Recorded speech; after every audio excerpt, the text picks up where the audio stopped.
নমস্কার।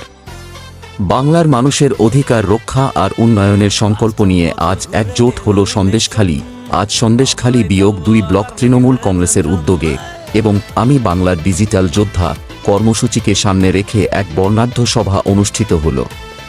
উপস্থিত ছিলেন আমাদের সকলের প্রিয় বিধায়ক সুকুমার মাহাতো মহাশয় এবং সন্দেশখালী বিয়োগ ২ ব্লকের সুযোগ্য সভাপতি দিলীপ মল্লিক মহাশয়, মাননীয় মুখ্যমন্ত্রী মমতা বন্দ্যোপাধ্যায় ও জননেতা অভিষেক বন্দ্যোপাধ্যায়ের নির্দেশিত পথে বাংলার মানুষের ন্যায্য পাওনা ছিনিয়ে নিতে এবং ডিজিটাল মাধ্যমে উন্নয়নের বার্তা ঘরে ঘরে পৌঁছে দিতে আমরা বদ্ধপরিকর।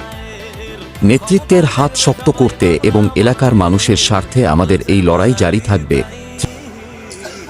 সেখানে 2026-এর লক্ষ্য মমতা বন্দ্যোপাধ্যায়কে মুখ্যমন্ত্রী করতে হবে, তৃণমূলকে জেতাতে হবে।